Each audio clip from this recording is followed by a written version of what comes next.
Okay, so we're live now. Hello. And we're back. I'm And we're back. excited to see what you're going to draw. We just spent some time setting up a grid to connect to star beings, and then we set our intentions. And we have here written that we would like the messages from the star beings and the ancestors, and then specific questions that we'd like guidance for smooth transitions, clear guidance, illuminating the path ahead and how to move forward, and then help with perspectives. And I'm going to draw as the energies are coming through. And what's your plan? What are you thinking? I'm going to be tuning in and seeing if there are any messages coming through from my end. If they're going to talk to me. So anything that's coming through, I'll share as well. And interestingly, our friend Jenny, this canvas that the grid is set on is actually a canvas that's going to become her soul journey chart. And so she's involved, though she doesn't know it yet until we send her this video. And half of this grid was set up on her chart for at least a week. And then we've just added additional crystals to connect to star beings and ancestors, according to our card reading from the winter solstice, because we do a projection over the year and pull cards for each month. And so month of March was, hey, connect to star beings. So here we are. And we just thought we would try something new and record us tuning in. Newbies. And also, I think probably we better send this recording to Terry, since a lot of the crystals came from her. Yeah, very good. So have you ever drawn a totem for star being energy before, Kristen? I have definitely drawn art connecting to star beings. There was a whole series of space owl art that was connected to star beings and messages coming from them. So it's the same concept. It's only just that the totem is, something that I offer to anyone to connect to themselves or their higher self, get an animal totem drawing for themselves or their relationship or their business or their dog or any concept. So I've connected with star beings and drawn with them before, but it's probably been a long time since I've drawn a totem as a message from a star being. That's going to be fun. Yeah. How about you? What kind of methods have you used to work with star beings before? First aware of them coming through in meditation, and especially in enlightenment group that I used to go to, that Charmian Windsor took, and then Emma Penman, and had wonderful experiences there. So you had very interesting energies that can come through because they're coming from different planetary systems, different stars. So you can get a sense of where they're coming from, and with guidance from my guides, translate where they're coming from. Sometimes they're not speaking, I'll hear, but I won't hear English, and I'll have to ask for it to be translated. It might come through as a feeling, or a sense or a vision more than words. I've heard you toning and things like that. And actually, isn't Jenny one of the people we know who quite often will come through with the messages in another language and then get a translation? Yes. So yeah, that's perfect. Right, yeah. It's really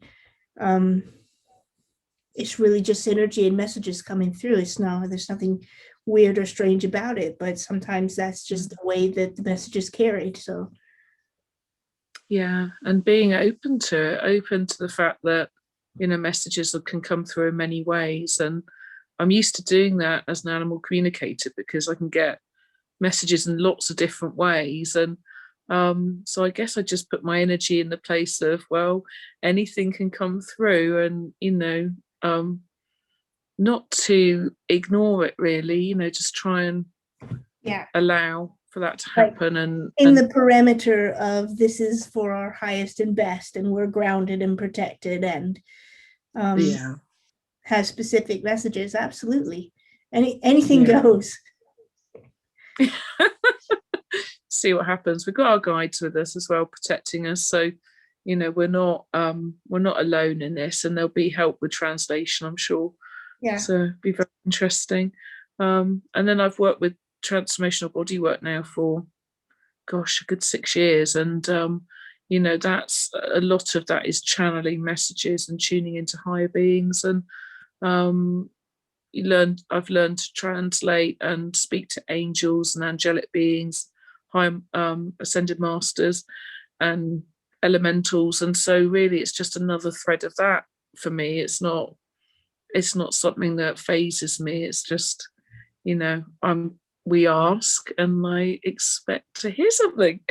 Isn't it funny that here we are, and like it's no big deal to us to connect to a being who's from the stars, and to speak languages that are not our normal language, and to translate the energy into drawing and things like that. And that feels like no big deal, nothing to us. And then you say, oh, and will you do it live on Facebook? And we're like, you know, or, oh, can you teach someone how to do this online? And we're like, oh my God, that's crazy. What are you talking about? That's too much. Like, it's quite funny, isn't it? Looking at it and we're going, wait a minute, because actually what we're doing is, it's like quite big leaps here of trust and of, you know, comfort zones. And I'm sure that I don't know about you, but for me, certainly there has been, you know, like this barrier of that feels really big. You know, I can remember 9 years ago, I'm starting to draw totems and I'm drawing for someone, and I would barely give them a reading because I'd say, well, it's your energy. You probably know better than I do what it means. And then it was like, you know, like the whole point is they're coming to me for messages. So really, I ought to be telling the message. Yeah. Now the messages just flow, and it's like, even if it's a tough message and I feel like I'm being, you know, really honest and maybe a little blunt to them, I still will say it because I understand, you know, the importance and the value and the impact. And so it's funny because here we are and we've both come up to this, you know, vulnerable place. And it's sort of one of the paths that we want help with is, you know, how do we translate this kind of thing online and make it accessible and make it feel comfortable and easy for us. And, you know, here we are talking to star beings and thinking that it's a little bit tough to put it online. You know, it's quite funny, isn't it? I'm quite sure they're helping to drive this. I mean, very high frequencies coming through, you know. I'm sure they've got very good links with the technology. And you know, one of the things that we're passionate about is speaking to people and connecting with people. And in a pandemic, we miss people. Yeah. So, you know, this is us reaching out. So, you know, here we go. Here we go. All right, well, let's do it. So are you ready? Yeah, definitely. Well, I mean, the energies have already been, you know, flowing. I don't know what you're feeling, but I can definitely feel like an opening of energies, and specifically a lot of stuff going on in the higher chakras, like throat chakra, third eye, crown. But I can really feel almost a tingling through my whole body. So it's almost like stuff's getting downloaded and just needs an outlet. Yeah, that's it. It's where the grounding comes in for us, isn't it? That we can, you know, draw the higher energies in and filter it, and, you know, allow anything that's excess to go down into Mother Earth, into Gaia, so that we're not overwhelmed by it. And remembering that we're channels. So, you know, the energy that's coming through is probably coming for earth healing as well. I'm sure it's coming through for many people at this time because we are all in need of a little bit of help and support right now. And for me, it's interesting because I'm not feeling it so much in the higher chakras at the moment. I'm feeling very warm sense of grounding. So my lower chakras expanding and really becoming much, much bigger than they would normally feel and appear to me. So deep grounding. So, and the deeper you ground, the higher you can go. So that's just, to me, straight away indicates how high the energies are going to be. I'll probably be closing my eyes. I'm not asleep. It does help me to tune and channel. So, you know, I'm not ignoring. Sometimes what happens as well, if Chris and I have ever worked together to help a friend, or I'll have my eyes shut, maybe even my back to Kristen, and I'll be describing things that she's drawing that I can't see. So that's quite fun. So it'll be interesting to see if that's happening as well.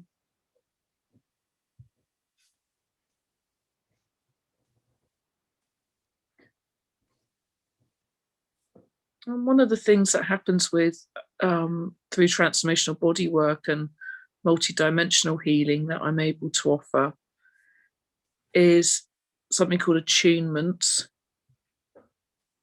And that is when a higher being comes forward to offer support and help.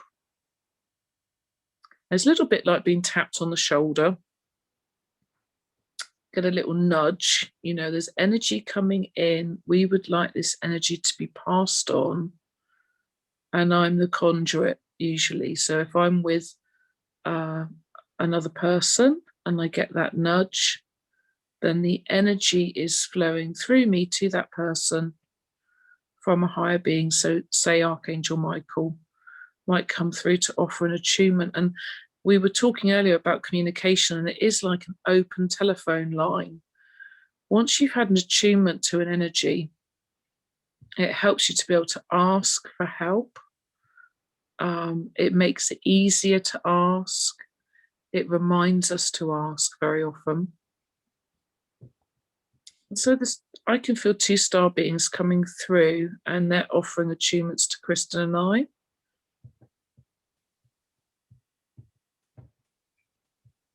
Not sure where Kristen is feeling it, but I'm feeling it above each eye, just here on my brow chakras. I can feel it behind my ears as well. Now I'm feeling crown chakra, top of the head. And I'm feeling it around by the occipital bone. So where you've got the ridge in the back of your skull, that's where your causal chakra is. And that often is helping to translate higher energy. So that makes a lot of sense to me.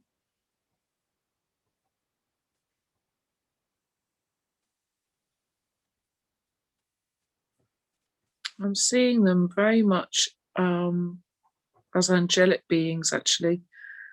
There's a lot of light, which I would expect to see anyway. You don't always see what you expect to see, but, you know, my perception is that I'm going to see a lot of light. And the colours are very much silver blending to a very soft gold. And that to me shows a very high vibration of energy. The white is a very high vibration. Gold I always associate with source energy. So this feels to me to be a safe and truthful connection. For Kristen, the attunement is, she has very sensitive hearing, and this is about an attunement to hearing. Like we were talked about toning, it's sorry, my throat's going a little bit. That happens often when I'm getting a message through. So where Kristen's feeling it around her ears, for her, it's attuning her to hearing a different frequency. It's not so much a song or music, but there will be a sound that she will come to identify with the star beings making connection to her. So when she asks a question, she will hear this almost like a slight ringing, but it's a very high sound. She's got sensitive ears. She'll be able to hear that and understand it's a message from them. For me, it seems to be more about seeing, because it's like a slight pressure on my brows, like a gentle touch. So it's like there are fingers like this bringing through an attunement to me. And so for me, it indicates, I think, that they're going to help me to see them, to perceive colours, energy, light, with both my physical eyes and my inner sight, because now they're triggering my third eye. So very interesting, because they're coming through, putting hands like this on Kristen. They're doing this to me at the moment. I'm thanking them for their energies. And the energy is very light. Now I'm talking about light, gets confusing, but it's like a light touch, a lifting of energies. We were talking about clarity, and it really feels like this is almost like siphoning off some of the excess gunk in the brain that we don't need. Just taking away anything that's excessive. We don't need, mostly heavy energies like worries, concerns.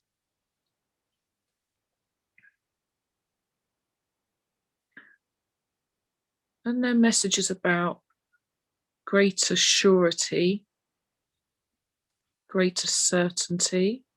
That's interesting, because I'm drawing I'm sort of moving around with water, yellow and gold ink. And so this would be in the solar plexus, where your confidence and your power and your certainty would be held. Very interesting. I had a strange discomfort in my solar plexus earlier today, and we wondered if it was a download. That would make a lot of sense.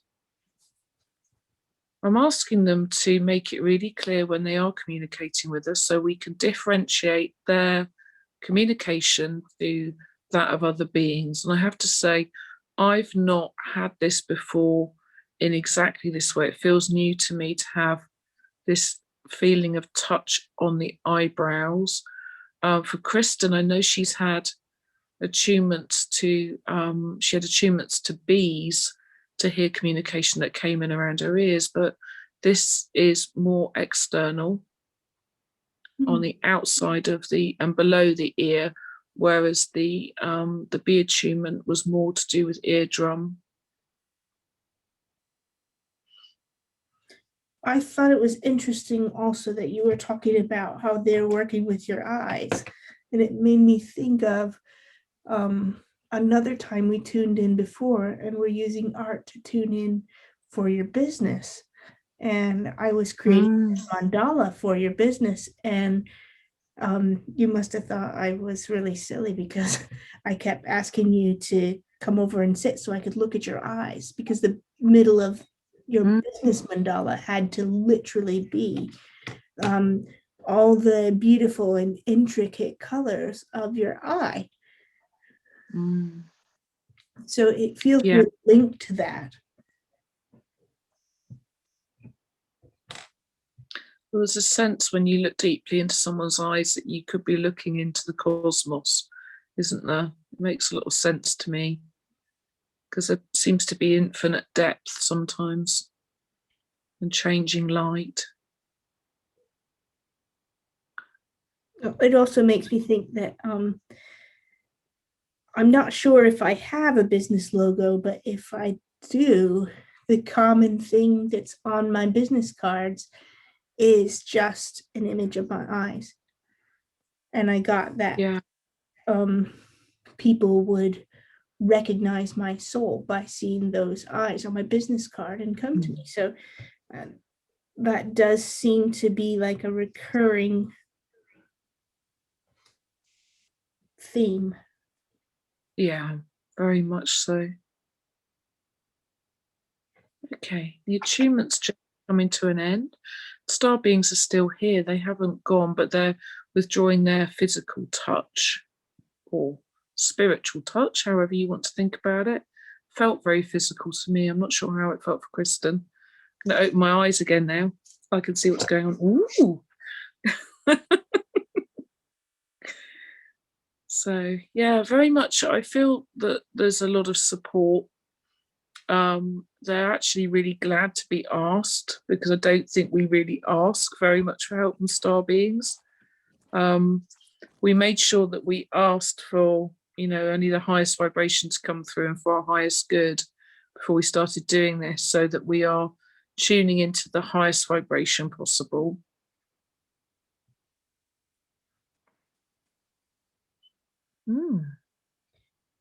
It was interesting to me that you keep coming back to this idea of asking for help, and that they are waiting. And whenever someone starts to talk about that concept to me, I'm reminded about, just the concept of free will. I don't know where that's going, but free will. Well, I think, yeah, I mean, what I've learned through my the classes and courses that I've taken is that you tend to have to ask an angel for help, angelic beings.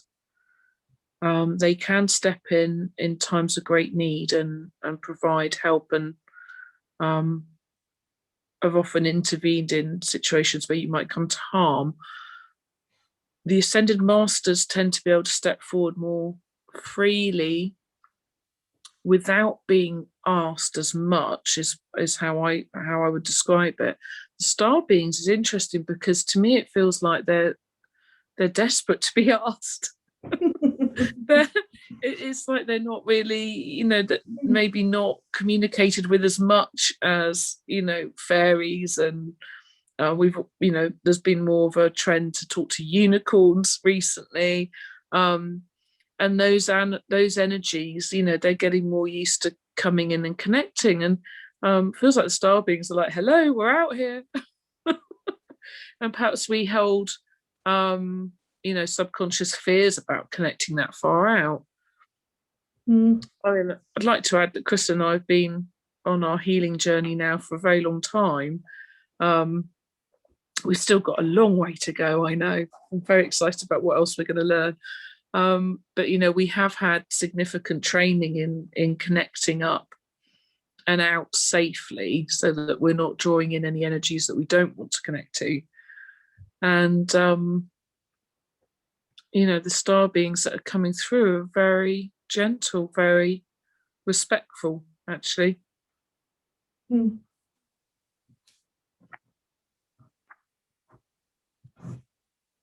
you getting any sense of the guidance coming through the totem, Kristen? Yeah.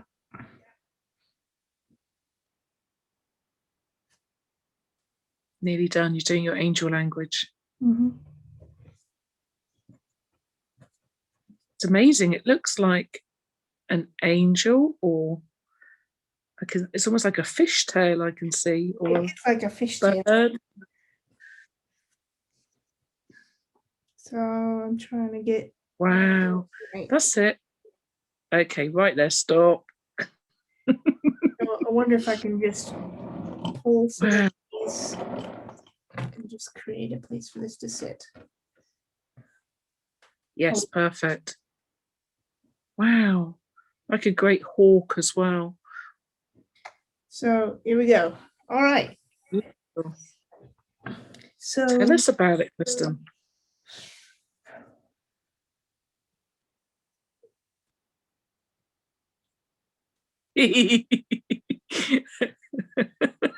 Letting it come through here. It was interesting that the drawing started out for quite a long period of the drawing just as black and white. Which usually for me, if it is just black and white. It's about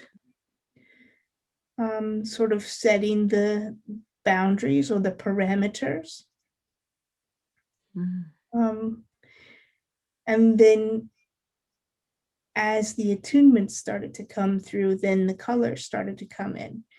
It was a few different shades of gold and yellow. So this is, the solar plexus. It is purpose, will, power, energy, your chi, your life force, confidence. If I was to put it into emotions, it would be confidence, it would be freedom. And then later on added in like a turquoise, which is sort of a blend of the throat chakra and the heart chakra.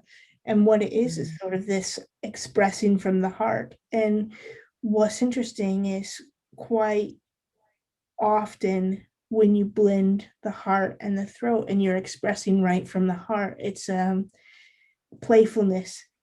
It's an air of playfulness. It's like this, it's easy, it's light, it's fun, it's playful. So it'll be interesting to go back and see what were you talking about when the playful bit came in, because that was like an easy, brings it in, makes it easy.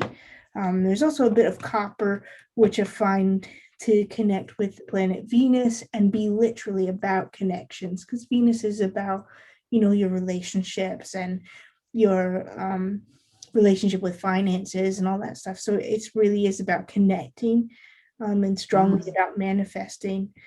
And then I thought it was interesting in sort of the face of the drawing here.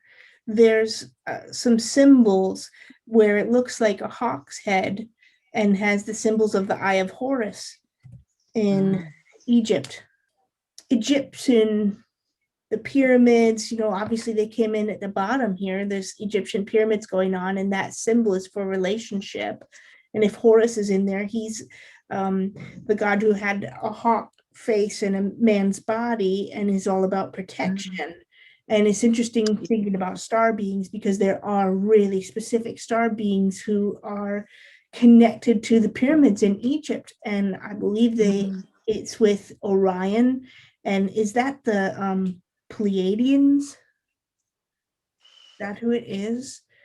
I'm not sure off the top of my head right now. That's what's coming to my mind is I don't want to Pleiades say yes or being no. a star in Orion and the Pleiadians. So they're definitely coming through, as well as, there was Atlanticite here on the Jenny chart and grid. And so Atlanteans highly connected to star beings as well. And I think that's where there's this blend here of the hawk and this bit that's like bird energy. And then, like you said, the fishtail here, I think, is connecting to Atlantis and Atlantean energy. And so, this is like blending the energies of desert and underwater. So, completely immersed in sort of air and heat and dry and arid, and then like completely saturated and in emotions and things like that. Yes. I think that with the wings and the fins, there's two really big messages of freedom here. So, with wings, it literally is about freedom, because you can just soar. You can, if wind is change and you have wings, then the wind lifts you up. The wind literally like powers you going around, and you don't have to flap very much. If there's a lot of wind, you can just go with it and glide with it. And so this is about freedom and how to approach change and feel powerful, is to figure out a perception or a perspective where you're free in the changes. Let it be. If there's something changing that you can't control, then find a way to make it be a change for the better for you. And the easy way, I guess.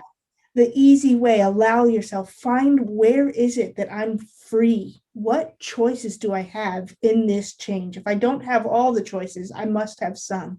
Some of that is about Yeah. perspective. It goes back to the free will. It goes back to us choosing things. And so that's sort of a really powerful thing, I think, in change is just that idea of, okay, things are changing here. Where am I free? What am I free to choose here? Is it my Mm. attitude? Is it my trust in the universe? Is it my remembering that I'm capable of change? Is it looking back at my history and seeing that I can really do this quite well and have before? And then what's Yeah. interesting is the other side of that being coming from the Atlantean and this fishtail. Whenever there's a fish in a totem, it makes me think of water. Okay, and water is emotions. Water literally carries emotions. And so you think of our bodies, they're 90% water. Well, we're walking around in a little vessel full of emotions. And how do fish relate to water? Well, they thrive in water. They actually need to be in water in order to thrive, to move around easily, to eat and breathe and live. They have to be completely immersed in emotions. And what's interesting is so do humans. Mm. So do we. And it's sort of the point of coming here and incarnating as a human is to be immersed in that water. And literally, even like a water pin comes into making this totem because I'm moving around the ink with the water. And so it's about how to empower yourself through your emotions, well, allowing them for one. You're having a bad Yeah. day, you're feeling upset, allow yourself to be upset. It came out the other day. We were having a conversation, and I was saying I got this message that said, okay, I am having this emotion.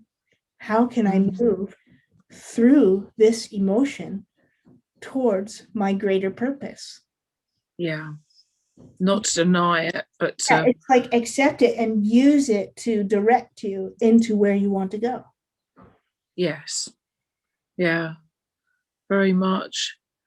And I And think you touched on something there that felt like the ancestors coming through as well, where you said about being able to rely on yourself, rely on the wind to hold you up. mm, To me, that feels like, our ancestors went through an awful lot of hardships going back in time, and they survived. They thrived in a way because otherwise we wouldn't be here. absolutely. Yeah. And, it's not like during a world war or a Great Depression that our ancestors just sat back and went like, I feel overwhelmed, this is too much. Like that wasn't a thing Mm. back then. Like literally you were like, well, this is happening, so I have to accept it and find my way through it and find out, Yeah. well, who am I in this scenario and how can I be the best version of me through this scenario? Do you think it's guiding us to build emotional resilience? Absolutely. And emotional trust, Yeah. confidence in your purpose, and that if you are experiencing something, then your purpose must include it in some way. So either it is to transmute it or to navigate it. If it's Mm. in your path, it's a part of your purpose. And this even goes for the stuff that is like uncomfortable or like those people that annoy us or irritate us. Like they're there for a reason. And so, it's time to say, thank you and why are you here? Doesn't mean you have to interact with them, but you can certainly send them energy that is neutral or love. Yeah. To look to see where the lessons are, where the Where's the lessons lie. lesson? How does this give Yeah. me more power? How does this give me more capacity to love more? How does this help me serve my purpose? Yeah. And what's being reflected back at me. And what can I learn? Mm. Um, Yeah. I think I'd like to touch on the point that there's a planet Uranus here. So that Yeah. guy, he is like the instigator of revolution and change. So here we are again. It's like, listen, there's a compulsion to change. Change is a constant. And so we might as well get used to it. But if it's revolution, if it's the planet of revolution who's sitting here saying, hey, it's time to change, then revolution is the idea of getting to something better. Yeah, change, and he's flying towards the change. Yeah. So let's do it. Let's fly towards the change. I think we just got to go with that. I think we've got to end it there. Let's fly towards the change, honey. Well, I'd like to say thank you to the star beings for connecting. Thank you very much. And we'll close down the energies and look forward to talking to them again and join the attunement so that we and the totem so that we can actually, communicate more with them for the help ahead. Awesome. That was easy. Thanks, honey.